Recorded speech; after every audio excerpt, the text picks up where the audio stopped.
Mesdames et messieurs, bonjour, merci de rester sur l'ORTM, Actu Hebdo, dimanche 30 juin 2019.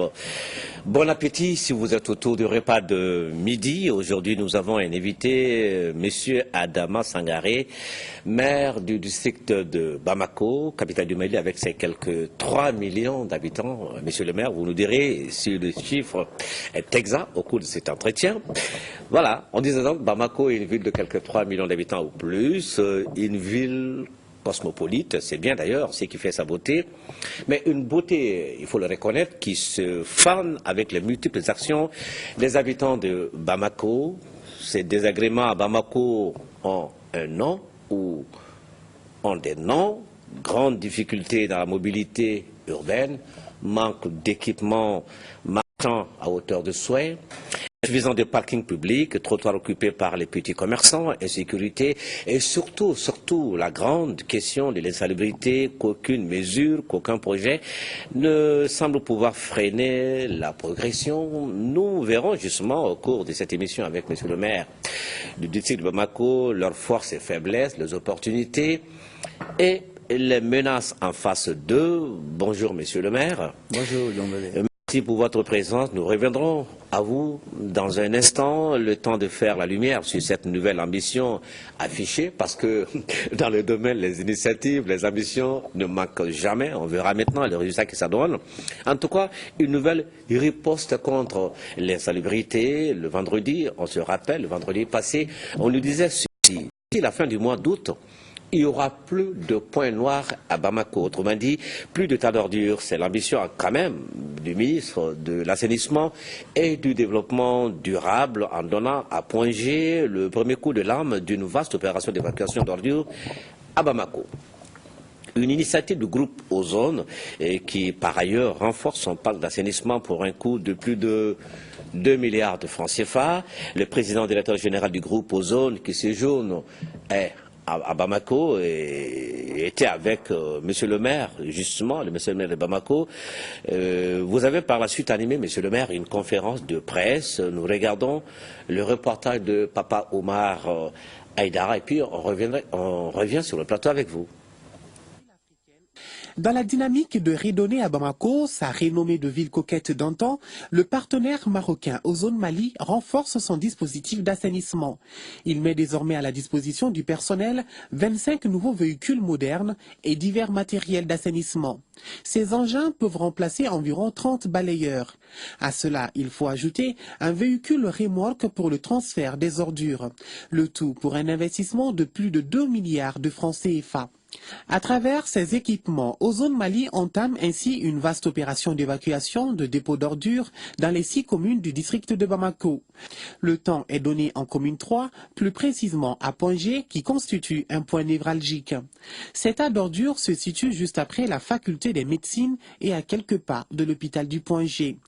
Un mauvais souvenir très bientôt pour les riverains, après ce premier coup de lame donné par le ministre de l'Environnement, de l'Assainissement et du Développement durable. Ici au 31 août 2019, que Bamako soit débarrassé de tous les points noirs, autrement dit de tous les dépôts d'ordures, en tout cas qui s'y trouvent. Et en cela, nous sommes aujourd'hui soutenus par le groupe Ozone, qui nous permet en fait de prendre en charge les points que le gouvernement n'a pas pu effectivement prendre en charge. Cette opération entre en droite ligne des aspirations de l'hôtel de ville. Face aux journalistes, le maire du district de Bamako et le président directeur général du groupe Ozone ont exposé leur ambition pour la réussite de Bamako ville propre. Le maire d'insister sur le paiement des taxes de développement régional et local. Il faut nécessairement que les citoyens comprennent qu'il est de leur devoir de payer la taxe. Et sans cela, ça va être très difficile. Personne aujourd'hui ne peut relever les défis de l'assainissement d'unicité tant que les citoyens ne contribuent pas. Non seulement au paiement de la taxe, mais seulement aussi au changement de comportement. Ozone évacue par jour 40% des 1600 tonnes d'ordures qui encombrent la ville des Trois-Caïmans. La structure entend rester aux côtés du Mali pour relever le défi de l'assainissement. Il y a un projet de la transformation des déchets. On a présenté un projet, un grand projet de création d'un centre de tri comme celui de Fès, le premier, le plus grand à l'échelle africaine. On a présenté, on a eu l'accord pour les terrains pour construire ça, et ça va résoudre le problème même et soulager la facture parce que de Ozone. Pour le ministre de l'Assainissement et du Développement durable, l'État est déjà à pied d'œuvre pour la création des dépôts de transit et de transformation des ordures à Bamako. Voilà, monsieur le maire, on va revenir justement à ce factuel qui est cette opération de déguerpissement des zones par les ordures. On va l'appeler comme ça, et ça va commencer par le dépôt d'ordures du point G. Mais avant, dites-nous quelle est la quantité d'ordures, déchets solides, on va parler, générées par la ville de Bamako par jour. Merci Diombélé, je voudrais profiter de votre tribune pour donner bonjour à mes concitoyens, donner bonjour à toute la population de Bamako, les familles fondatrices et les différents conseils communaux de la ville de Bamako et du conseil des district de Bamako qui, je pense, suivent cet événement parce que l'assainissement de Bamako s'est fait pas un gros souci. Au niveau des conseils communaux de Bamako, c'est un grand défi pour la ville de Bamako, notre conseil municipal. Et j'avoue, M. Diombélé, nous allons passer toute une journée à débattre de la question afin que les uns et les autres comprennent que notre volonté seule ne suffit pas, que nos initiatives seules ne suffisent pas, l'implication de l'État seul ne suffit pas. Il faudrait que l'ensemble de la population de Bamako comprenne par nous-mêmes qu'il faut que nous acceptons que Bamako soit propre. Le dépôt du point G, ce n'est pas un dépôt. Le tas d'ordures du point G, parce qu'en réalité c'est un dépôt anarchique. En commune 3, il y a deux dépôts. Il y a le dépôt de Dar Salam et il y a le dépôt de Samé. Ce sont les deux dépôts de transit autorisés par arrêté du gouverneur, au lieu desquels normalement les déchets doivent être évacués. Des familles, ces deux dépôts et des dépôts. D'accord, on parlera au cours de cet entretien spécifiquement de ce que c'est dépôt final, dépôt de transit, dépôt anarchique, on en parlera, mais ma question, on n'a toujours pas eu de réponse. Bamako génère combien de tonnes de déchets solides par jour? Je m'en excuse. Aujourd'hui, Bamako est entre 1600 et 2000 tonnes jour de dépôt. D'accord. Entre 1600 et 2000 tonnes parce qu'on était à 1000. Alors, que faites-vous de ces 2000 tonnes d'ordures? Mais nous essayons justement de les évacuer au plus loin des populations. La réalité, c'est ça. D'accord. Nous, aujourd'hui, nous essayons de faire comment les faire évacuer loin des domiciles, loin des dépôts, loin des décharges incontrôlées que nous avons là à travers. Alors, vous en prenez combien sur les 2000 tonnes? Sur les 2000 Quelle est votre tonnes, capacité? Sur les 2000 tonnes, chaque trimestre, on évalue, c'est entre 30 et 40%. 40%. 30 et 40%. Avec quels moyens? Avec justement Ozone, qui est aujourd'hui le délégataire du service public, et aussi avec la voirie, qui est toujours là pour contrôler les actions d'Ozone, et avec les initiatives privées. Il y a des citoyens qui effectivement comprennent qu'on ne peut pas laisser notre environnement à la seule volonté des autorités communales. Nous sommes là, nous vivons là, et nous avons le devoir d'assainir notre environnement. Et il y a beaucoup d'initiatives citoyennes comme ça qui prennent contact avec nous, on les accompagne. Et ce sont différentes initiatives qui sont à la base de l'évacuation à cette quantité de 30-40%. Alors, il vous faut quoi aujourd'hui pour pouvoir enlever au jour le jour la quantité d'ordures générées par le Bamako? Il vous faut quoi? Mais la première chose, comme je le dis, l'industrie des déchets, aujourd'hui les déchets c'est une industrie. Pour mettre en place une industrie, il faut nécessairement un équipement adéquat. Si nous avons un équipement adéquat, il faut nécessairement un lieu où aller déverser.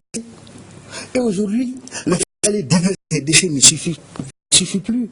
Il faut nécessairement qu'on aille au tri des déchets, qu'on aille au traitement des déchets et qu'on aille à la transformation, c'est-à-dire au recyclage des déchets. C'est avec ça que les déchets deviendront une matière première et la matière première deviendra rare. Nous devons transformer en compost, on doit transformer en énergie, on doit transformer en gaz. Les déchets peuvent être transformés en différentes matières. Mais c'était le plus difficile de savoir où se trouve le problème et qu'est-ce qu'il faut mettre en marge pour le résoudre. Mais il me semble que vous avez tout ce mécanisme en main. Mais où est-ce que ça coince? On pensait qu'avec l'arrivée de Ozone, que tout serait réglé, qu'on aurait eu le site pour mettre l'industrie qu'il faut pour trier, pour traiter, pour transformer. Mais ce n'est toujours pas le cas. Alors que tout le monde le sait. Vous, au niveau de la médecine, vous le savez. Mais je pense que les autorités publiques également et le département public le sait. Et pourquoi on ne va pas dans ce sens? Ça piétine, pourquoi? C'est une belle question. Pourtant, ce n'est pas la volonté, ce n'est pas notre volonté. Nous avions des initiatives, nous avions fait tellement de documents, nous avions approché tellement d'autorités pour qu'on aille à ça. Il y a un blocage. Et puis Nous sommes une collectivité, nous avons une tutelle. Oui. Nous avons une tutelle. Donc, nos marges de manœuvre s'arrêtent au niveau de la tutelle. Et dans le cadre de cette tutelle, je dirais que elle a effectivement contribué à remonter le problème à un niveau élevé de l'État. Et pour cette raison, l'État a cru bon de nous apporter une société professionnelle, c'est là Ozone. Et la deuxième phase de la convention avec Ozone partait justement dans le recyclage et dans la transformation. Mais ce n'est pas le cas. Ce n'est pas le cas parce que Ozone a commencé en 2014. Entre 2014 et 2019, les résultats n'est pas satisfaisant parce que dès les 6 premiers mois, il y a eu des problèmes. Tout le monde sait que lorsque Ozone est venu, les 6 premiers mois, il y avait effectivement de l'enthousiasme. Tout le monde voyait effectivement qu'on avait nivelé les routes. Tout le monde voyait effectivement qu'il y avait plus de 2000 personnes dans les différentes rues de Bamako. Oui, après cette euphorie... Mais après cette euphorie, il y a eu des problèmes oui. de décompte. D'accord. Et 8 mois après, Ozone a connu sa première grève. N'ayant pas les moyens effectivement de payer les prestations de Ozone, nous sommes revenus à l'État pour demander à l'État la contribution et la subvention que l'État doit mettre à la disposition de la ville de Bamako est indispensable pour que nous puissions soutenir la convention. Alors, monsieur le maire, nous sommes allés un peu aux nouvelles, les journalistes, ça va fouiner un peu partout, et il nous revient que, c'est évident, 2 milliards d'investissements, c'est important, mais le problème est encore plus ample, et c'est bien d'investir 2 milliards de francs CFA pendant qu'on n'a pas encore payé les arriérés des salariés, mais est-ce que ça va aller? Mais c'est pas vous qui décidez, je sais, mais non, vous êtes là sur le plateau. Je pense qu'il va aller. Vous avez vu, effectivement, la direction générale de Ozone est venue à Bamako durant la semaine, sur l'invitation du gouvernement. Je dis que le président de la République, à un certain moment, a dit que ça ne peut pas continuer. Il faut nécessairement que la solution de Bamako, la solution à la question d'assainissement de Bamako soit trouvée. Faut-il pas commencer par payer les travailleurs? C'est pas mieux. En ce moment, ça va aller. Mais qui doit payer les travailleurs? C'est Ozone. Qui doit payer Ozone? C'est l'État et la ville de Bamako. D'accord. Donc aujourd'hui, ils sont à un niveau d'impayé très important. D'accord. Donc on vient de le savoir, ils étaient en contact avec une société de prestations qui payait le personnel. Donc cette société de prestations, à un certain moment, a dit on va arrêter. Les gasoil, les lubrifiants, le salaire, l'ensemble était payé par les banques marocaines. À un certain moment, les banques ont dit on ferme le robinet. Et la société qui était entre Ozone, le district et les travailleurs a arrêté de payer les salariés. Donc c'est pour cette raison il y a eu la grève et souvent, quand il y a 24 heures de grève, parce que malgré tout ce qui se passe, les populations ont tendance à croire que rien ne s'est fait. Il faut 24 heures d'arrêt de travail pour que Davanani, la route de Davanani soit totalement... Mais on l'a vu, il est resté dans cet état pendant de jours. Et j'ai dit, il faut 24 heures seulement pour que les gens comprennent. La voirie et Ozone travaillent au niveau du Davanani de 23h à 2h, 3h du matin, tous les jours, pour évacuer l'ensemble des déchets. Et le problème qui se pose, ce n'est pas seulement les déchets de Davanani, pas les déchets seulement du grand marché. Tous les quartiers qui sont proches vient d'effacer faute d'évacuation et de quotidien des déchets au niveau de la famille. Donc la nuit, vient déverser là-bas. Et c'est ce qui fait que nous ne pouvons pas faire 24 heures sans nettoyer. Quand il y a 24 heures, sans que les gens interviennent, la route est totalement coupée. D'accord. Alors, vous avez dit, en parlant d'Ozone, que les responsabilités sont partagées à Ozone. Il y a l'État, mais il y a le district. Quelle est votre partition? Vous la jouez également, normalement, sinon, qu'est-ce qui vous bloque? La réalité est que pour l'instant, nous ne devons même pas agir. Dans la convention, l'État s'était engagé à payer les décomptes Ozone sur 5 ans. Donc, normalement, de 2014 à 2019, l'État devait payer la totalité des décomptes. Et entre-temps, qu'est-ce qui devait se faire? Nous devons créer une redevance Ozone. Avant que Ozone vienne à Bamako, ils ont fait une étude de marché. Et sur les 280 000 concessions, 280 000 concessions, nous avions fait le point que cela dépassait le paiement des décomptes mensuels, ce qui allait permettre à la mairie de se substituer à l'État. Mais vous n'avez pas fait une éducation, une sensibilisation, une information de la population en amont. Peut-être que c'est ce qui a manqué le blocage, et qui a amené le blocage. Mais Djombele, je ne sais pas combien de fois vous êtes venu faire le maître de cérémonie à la mairie. Et à chaque occasion, je vous ai dit, vous de la presse, en sorte que nous soyons ensemble pour sensibiliser, pour éduquer, pour que les citoyens comprennent que la taxe de voirie, la taxe de développement régional et local est indispensable pour que la ville de Bamako soit propre. Et pourquoi cette redevance ne tombe toujours pas? Mais elle ne tombe pas parce qu'il faut nécessairement qu'on arrive à faire des populations réellement citoyennes. Oui, mais si on ne vient pas à enlever les ordures générées par la population, est-ce qu'elle va être aussi... Les deux sont liés. Quand nous partons sur cette base, ça ne va pas. D'accord. La taxe de développement régional et local n'a rien à voir avec les ordures. Ah, d'accord. Et je l'ai dit tout de suite, j'ai fait l'exercice dans la cour de l'ORTM. Il y a combien d'agents de l'ORTM qui a payé sa taxe de développement régional et local? D'accord. Mais l'ORTM initie des... pas à jour. Et c'est pour cette raison, je vous demanderai, essayons. D'accord. Pour dire, par exemple, dans votre introduction, vous dites que nous sommes à 3 millions d'habitants. Je pense qu'aujourd'hui, Bamako dépasse les 4 millions d'habitants. N'est-ce pas? Qui peut penser que Titibougou n'est pas Bamako? Qui peut penser que Kalabankoro n'est pas Bamako? Que Megeta n'est pas Bamako? Alors, quelles sont les limites de Bamako? Mais il n'y en a plus.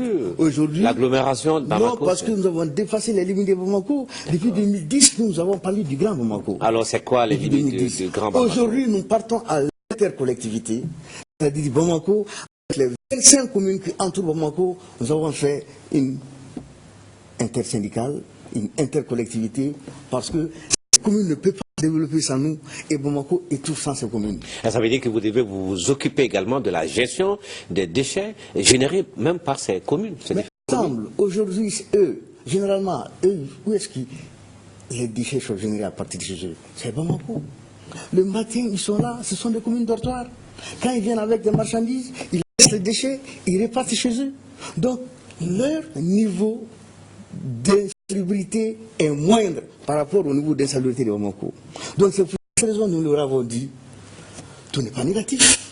Nous avons des grands projets avec des bailleurs de fonds comme la BAD, avec des bailleurs de fonds comme la BEAD, avec des partenaires dans le cadre de la diplomatie des villes qui veulent nous aider. Donc, aujourd'hui, par exemple, pour mettre en place une usine de traitement, on peut en faire 2 ou 3 à Bamako, il n'y a pas d'espace dans la ville de Bamako. C'est vrai que dans les autres communes, personne ne veut avoir chez lui une usine de traitement de déchets. Mais quand on va dire aux femmes, on va dire aux jeunes, nous allons vous former d'avoir des métiers de la ville.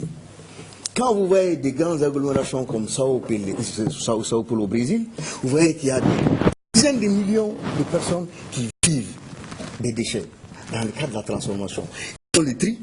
Et après le tri, il y a plein de produits qui servent. Et aujourd'hui à Bamako, si nous arrivons dans le cadre de l'intercommunalité à organiser les populations, les communes, pour que nous puissions installer des centres de tri au niveau de certaines collectivités, je suis certain, non seulement Bamako sera salubre, et ces communes vont connaître des efforts de développement parce que nous allons créer des emplois qui font que... Oui, mais tout cela avec le nerf de la guerre, l'argent et surtout la volonté politique qui manque à la lumière de ce que vous dites quelque peu, quoi. Bon, on va regarder cet élément. C'est vrai qu'il y a le gros problème global de l'insalubrité, mais également le problème spécifique de la gestion des déchets plastiques. On regarde cet élément et puis nous revenons avec vous.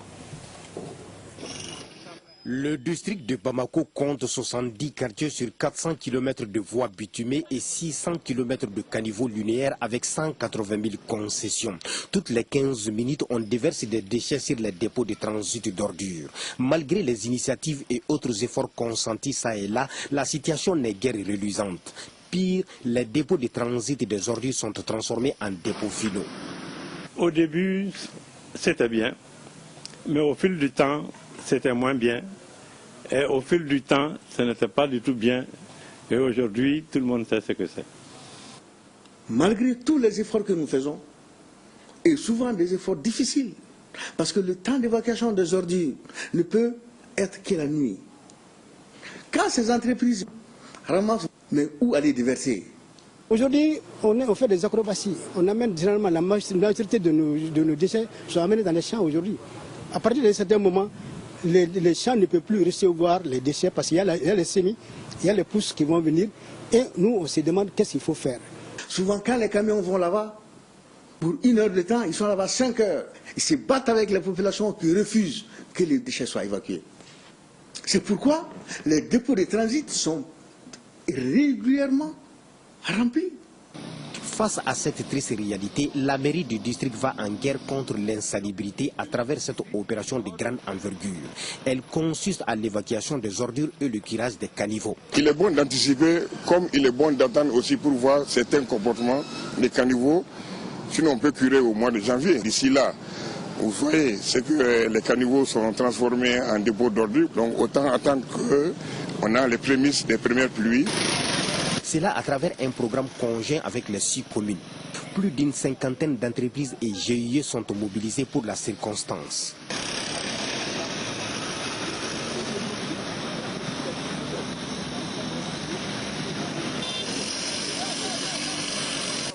L'opération prend son envol ici à Médine par l'évacuation de ce qui était considéré jadis comme une montagne. Ce dépôt de transit empêchait même les élèves à suivre les cours à cause de l'odeur nauséabonde que dégageaient les ordures. Il a fallu 10 jours avec 40 camions et 2 chargeurs pour évacuer les ordures. Les populations de la commune 2 n'en demandaient pas mieux. Ça nous a soulagé beaucoup parce que on a maintenant une atmosphère enviable. On ne peut pas s'asseoir, faire 10 minutes de causerie. Donc, actuellement, vous voyez que nous sommes là dans la cour en train de prendre du thé. La ville de Bamako était très propre. Quand nous étions jeunes, c'est dans ces caniveaux-là qu'on s'asseyait pour prendre du thé. C'est cette image-là que les autorités municipales entendent imprimer à la capitale. Mais reconnaissent-ils, la tâche est ardue.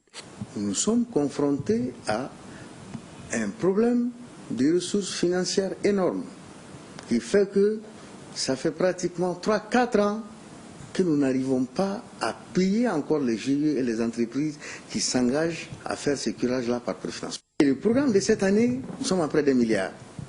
Normalement, le curage dépassait les 3 milliards. Nous sommes à 7-8% et la taxe pour le développement régional et local et la taxe municipale pour l'enlèvement des ordures. Par exemple, nous sommes sur la colline du savoir et l'atmosphère n'est pas favorable à la transmission du savoir. Malgré un gardien commis à la tâche pour éviter le déversement des ordures, le dépôt anarchique s'est installé, hélas. Et certaines personnes ont même eu du domicile avec leur famille.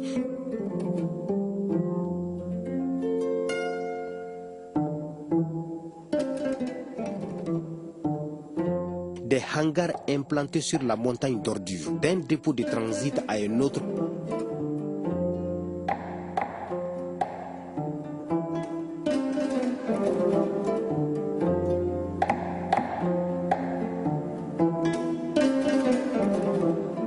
Celui de Lafiabougou, communément appelé Kilimandjaro, dépasse tout commentaire. Ici, les chaussées sont carrément submergées par les ordures. Le plus grave, ce sont les ânes qui paient les frais à la décharge et c'est sans état d'âme. Voilà. Vous avez donc vu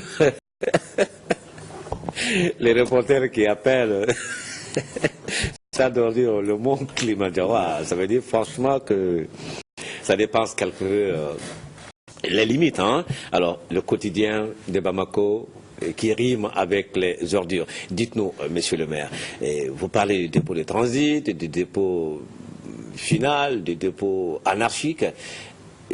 Définissez-nous un peu, qu'est-ce qui est autorisé, qu'est-ce qui n'est pas autorisé, ça doit se faire dans quelles règles de l'art, dites-nous. Oui, d'abord, j'avoue que ce spectacle n'est pas du tout révisant. Et sincèrement, quand nous voyons un tel spectacle dire que les populations de Bamako vivent entre ces différents déchets, ces différents ponticules, ça fait effectivement mal au cœur. Ouais. Ça fait mal au cœur. Donc ce n'est le souci, et ce n'est le souhait d'aucune autorité, à quelque niveau que ce soit, réellement que ce phénomène continue à persister.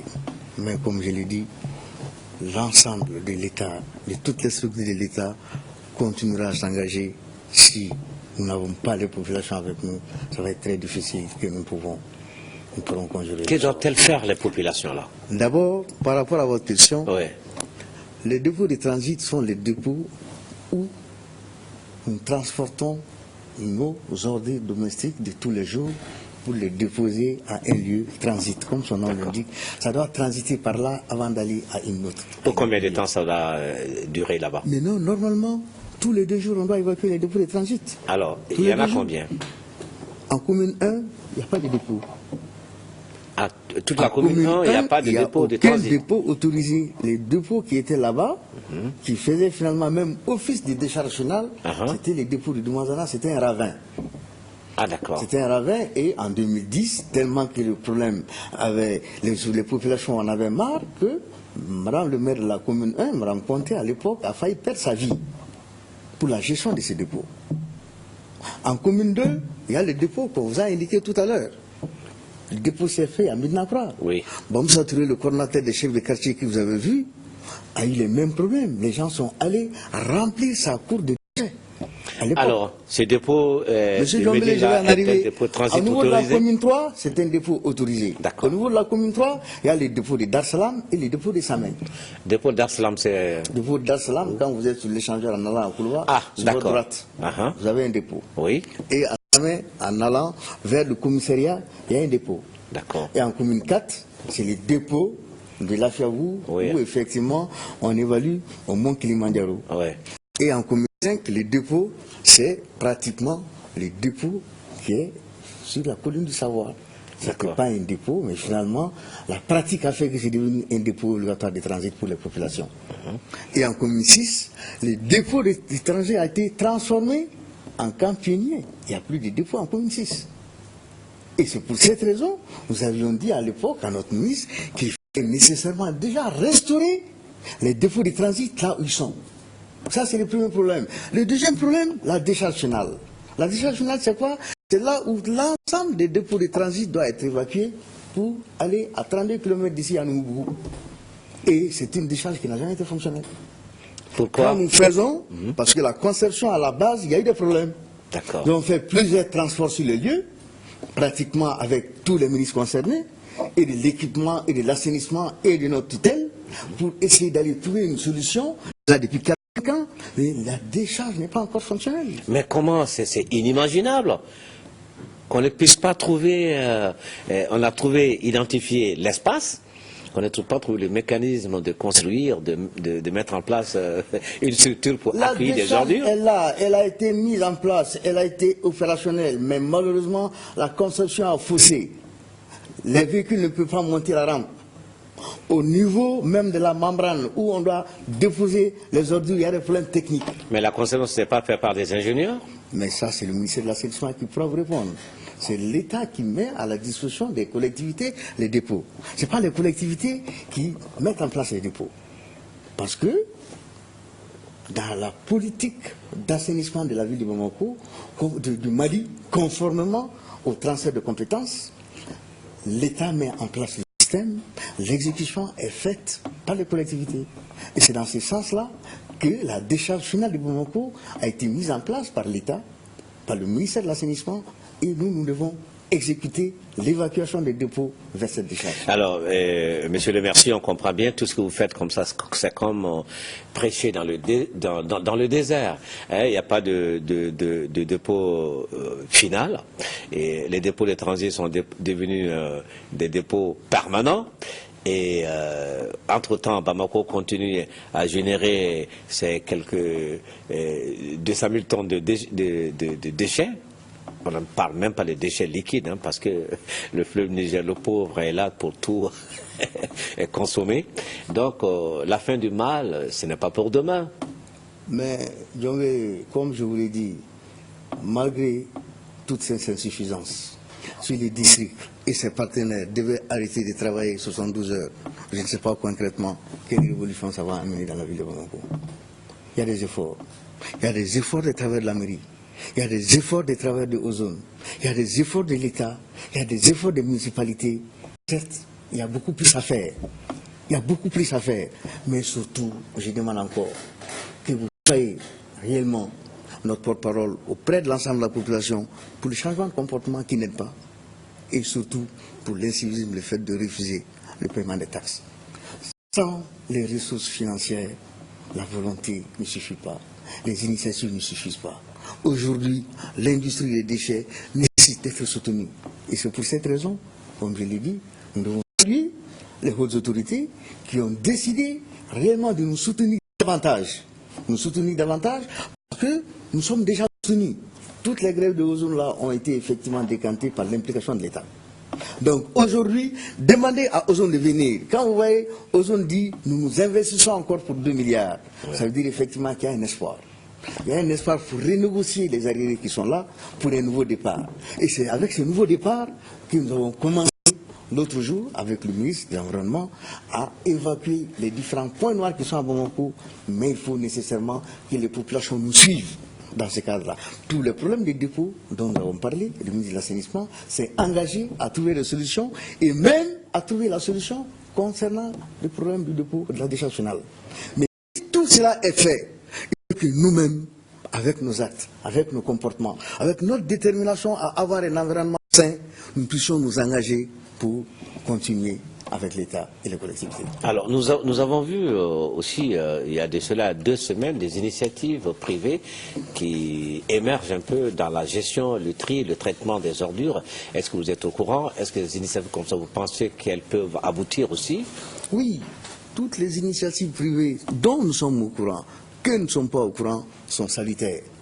Mais nous souhaitons que les initiatives, où qu'elles se prennent, qu'elles se fassent avec les collectivités.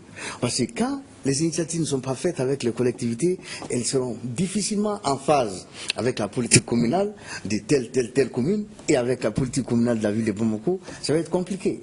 Il y a des initiatives qui sont là, c'est dans le sens commercial. Il y en a qui essaient de faire la transformation à petite échelle. Et j'ai reçu, il n'y a pas un mois, effectivement, une société, une de nos sœurs qui vient de l'Europe, qui veut effectivement aller dans ce sens. Je l'ai beaucoup encouragé. Mais je lui ai demandé de faire en sorte d'être en contact avec la municipalité et d'être en contact avec le district afin que nous puissions aller en synergie pour que la conversion des efforts fasse en sorte qu'un pan puisse être sauté. C'est ça. Mais si ce n'est pas le cas, vous allez prendre la matière première, c'est les ordures. Où est-ce que vous allez les trouver? Vous allez commencer avec les GIE. Je l'ai encouragé à aller avec les GIE, mais de faire en sorte d'organiser les GIE. Parce que si les GIE ne sont pas organisés, ça va être très difficile avec l'attelage animal aujourd'hui, que nous puissions aller de l'avant. D'accord. On est dans un pays où la population, les gens demandent leurs droits, mais comme s'ils n'avaient pas de devoir. Et que vous avez à dire aujourd'hui à la population, parce qu'il faut qu'elle change de comportement, qu'elle change d'attitude, qu'elle change de conception. Voilà. C'est bien de dire, Bamako était la ville coquette, c'est vrai qu'à ce moment, il n'y avait pas 3-4 millions d'habitants, oui, mais la proportion de déchets générés aussi était proportionnelle, permettez-moi l'expression, au nombre de la population. Donc c'est toujours pareil, hein. Voilà. Ben, Djombélé, avec effectivement ce chèque de démocratie. Donc c'est dans le comportement de la population surtout. Avec cette ère de démocratie, comme vous l'avez si bien dit, chacun dit, je connais mes droits, mais on entend rarement dire que je connais mes devoirs. Or, comme je l'ai toujours dit, vivre à Bamako quand même nécessite le minimum de sacrifices. Je pense qu'il faut nécessairement que vous nous aidez. Je l'ai dit à la presse, je l'ai dit aux leaders d'opinion, je l'ai dit à n'importe quel forum, faire en sorte que nous puissions parler les uns avec les autres. Acceptons de nous engager pour notre environnement. Acceptons de payer nos taxes. C'est notre devoir. C'est le minimum. Vivre à Bamako, c'est le minimum de sacrifices. Acceptons effectivement de le consentir. Acceptons de comprendre que ce paiement des taxes, c'est un devoir. Et c'est ce qui fait le soutien que l'on puisse faire vis-à-vis de notre collectivité. Alors, et que Bamako soit propre, que Bamako soit la coquette, c'est l'ambition de tout un chacun. Mais aidons-nous. 3 000 francs par là, 3 000 francs par là. Si on prend 100 fois 3 000, c'est beaucoup. 1 million fois 3 000, ça fait combien? Ça règle beaucoup de problèmes dans le sens de l'environnement. Alors, est-ce que les gens peuvent aller payer? Comment ça se fait, le paiement de cette TDRL? Vous avez expliqué un peu? Mais il y a 6 communes à Bamako. Oui. Mais dans toutes les 6 communes, il y a des régies. Quand les gens viennent, pourtant les gens savent comment ça se paye. Alors, quelqu'un qui veut se marier tout de suite, quand il va à la mairie, il paye ses taxes. Oui. Quelqu'un qui veut avoir un acte de naissance, il va à la mairie, il a une taxe, il paye sa taxe. Personne qui a besoin d'un acte tous les jours, quand il va dans une municipalité, on lui demande s'il a son reçu de TDRL. S'il l'a pas, on lui dit de payer. Oui. Et à ce niveau, les gens payent. Mais la tutelle nous a dit que, par exemple, par rapport à l'acte de naissance, nous ne pouvons pas exiger à celui qui vient d'avoir un enfant d'exiger le paiement de la TDRL, que ce n'est pas du tout légal, de trouver d'autres canaux. Et ces canaux que nous avons trouvés, c'est l'information, c'est la communication. Et chaque fois qu'il y a des réunions, au niveau des 6 communes, je sais ce que les maires font comme effort. Alors, monsieur le maire, je vais vous demander vraiment de dire cette petite partie-là, en Bamana, là, la TDRL, là, mon taxi de dos, avec Srakouma Djumé, c'est combien? John Inkanka Moussa. TDRL, taxe pour le développement régional et local. On prend l'exemple sur M. Djombélé, je dois payer ça comment, quand, où? Djombélé, il veut Malikono, il veut Bamako, il s'est rendu Bamako. Oui. Il veut Tamasrauka. Oui. Il veut Mogoye Bamako. Fait Chamambi, il veut Mogoye la Kasura, Etate. Oui. Doutado, comme Kafotaro, Damanataro. Donc, ni Sayalemana, il y a un Kemeworo de Sara. Il y a 1er janvier, il y a commune il y a Sara. Il y a il y a Sara. Ni Tarasra, oui, le Sidima. Faut qu'à ta élément, faut qu'à ta décembre, qui bisaman killing don't see. Drome killing itasra. Oui, qu'à t'aider Sara les sangono, Kemoro. Donc, Moro de Sara. Moro Mbasra. Il y a Moro qui meta, Moro Duru, Moro Tan, ou de Basra. Alors, Warimbe Kemunya, Bemunya. Warimbe Munya. Akam Roko, we dingabo. We dingabo, mais mon sekache. Commune de Mérila, Niwar Boubou, ou Kavoirim Nombe. Il faut chamanke, we Boussamam non sang, we Bendo sang, we Gazal Kala, ou Blagana, Ka ouvrir au Trafaragan, Ka Dimanche, Ka Kedingo Tabla. D'accord. Commune 3 kono, Pondo Chienenu, Itata Glan. Méridi Kanga Glan, Tigre Glan, commune 3 Méridi Kanga Glan. Nimo Tidre Warsara, a Foucault développement colombier, Mim Seka, Agnès Savati. Mais ni Pondo Tigalino Sa, et Seka Working Fiakan Manfe. Il fallait que tu dis, Barret Sekake, au Pombe Glan Chori, ni Tidre Saraleno, à Varbe Medila, ou ingénieur ou société ou Baglan, et à tout Glan, Mouret tout Glan. Bon, école ko Binelou. Bante école kono bibina afra école ko avec kafo bulu na be kafo bulu award madi kafo ma tata kanga mure kanga kola bante avec madi demsonuma konti ko comment dire école là comme do école là ouais école ko bineno école ko beglan mais no lu tike commune tolondo ayrema kundo war bomi atisro kundo war bomi wartisro kanga décentralisation là, donc on va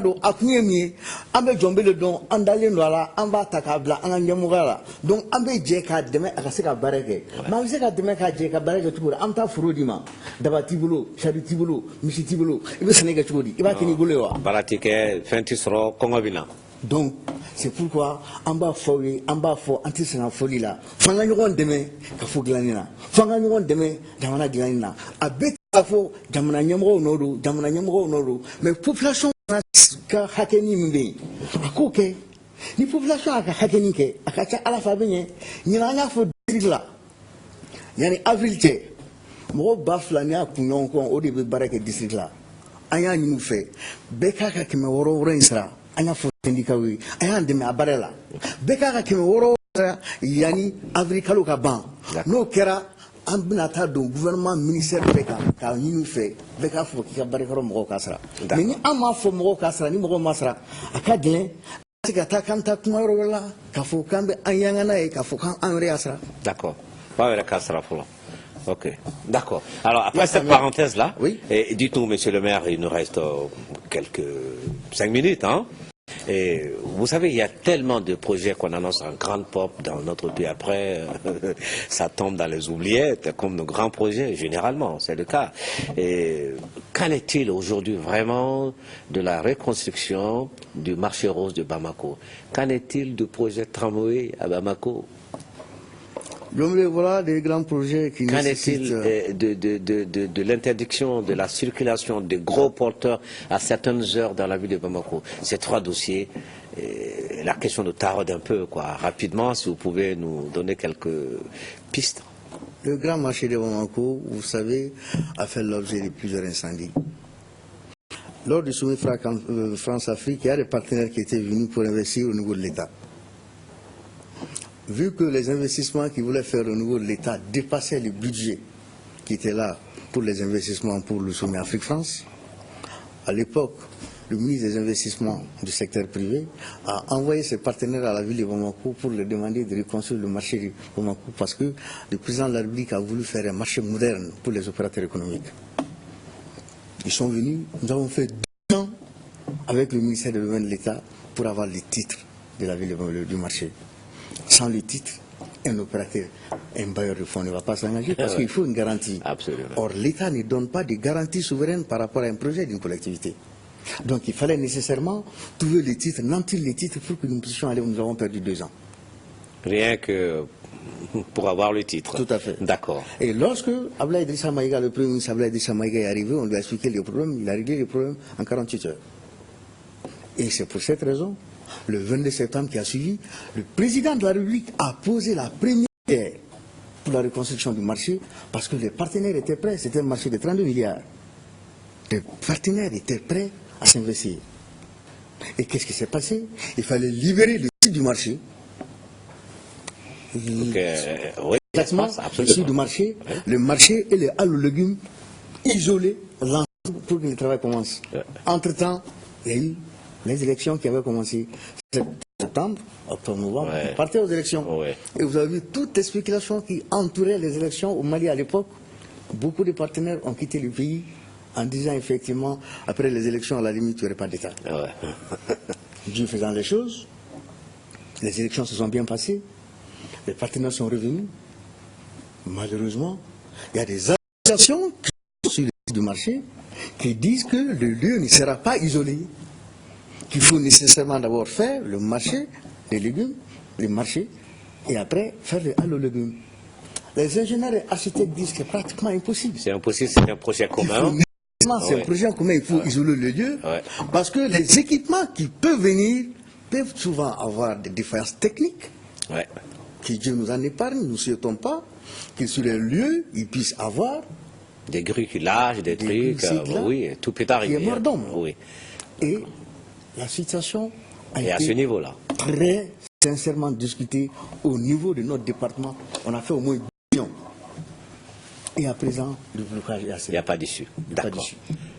seulement. Sinon, le projet tramway, les financement est là. sont prêts, tout. D'accord. Les banques nous ont écrit tout pour dire qu'ils sont prêts à soutenir, soutenir le projet. Et le tramway? Mais le tramway, je pense qu'en réalité, c'était la volonté du président de la République ATT de faire en sorte que le tramway soit dans la ville de Bamako. Nous sommes allés ensemble à Strasbourg dans le cadre des relations bilatérales entre Strasbourg et Bamako.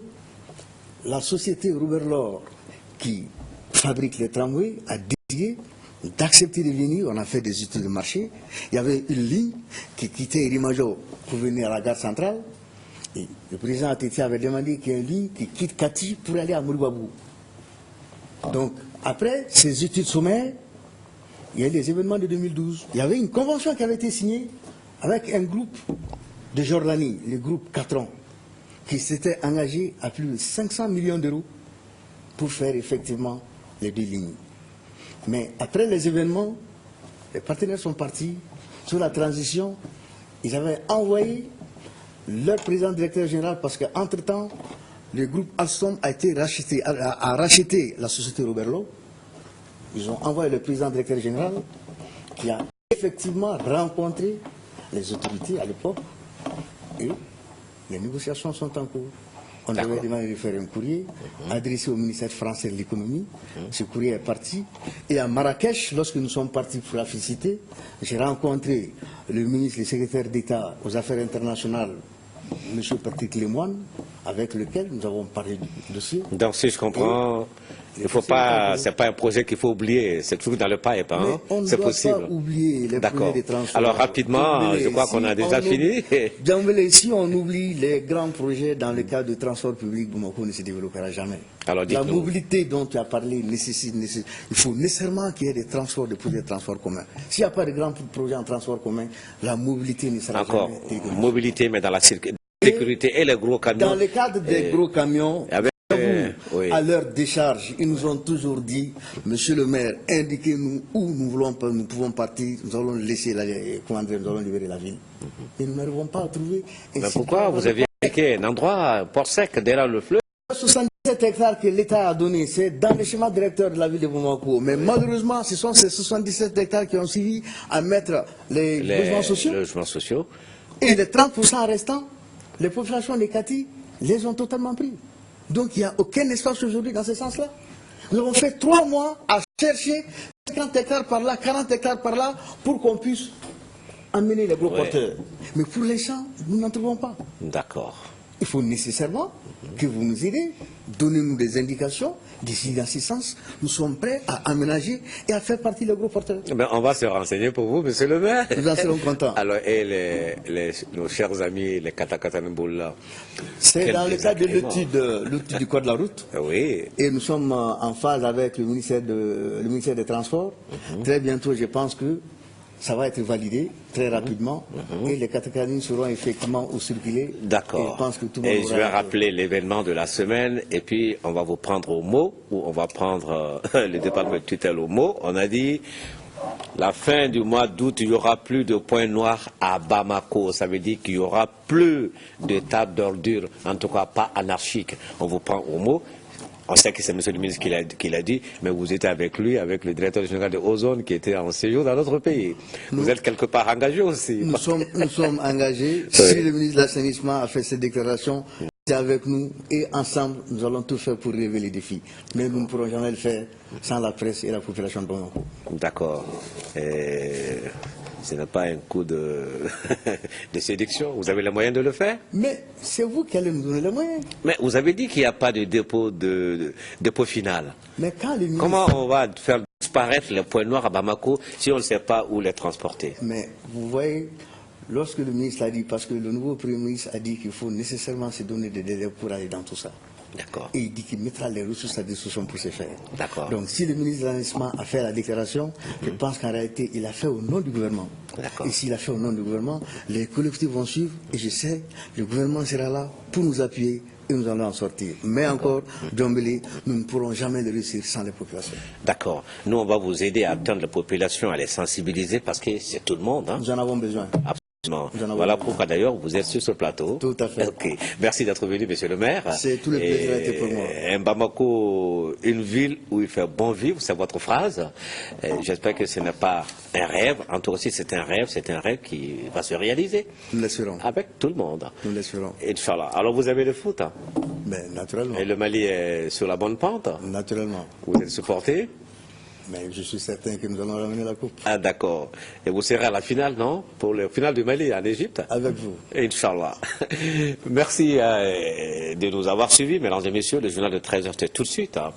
Inch'Allah, prochain rendez-vous avec Actu Hebdo, c'est dimanche prochain, le canal 12 ou 13. Merci. Excellent après-midi dominical.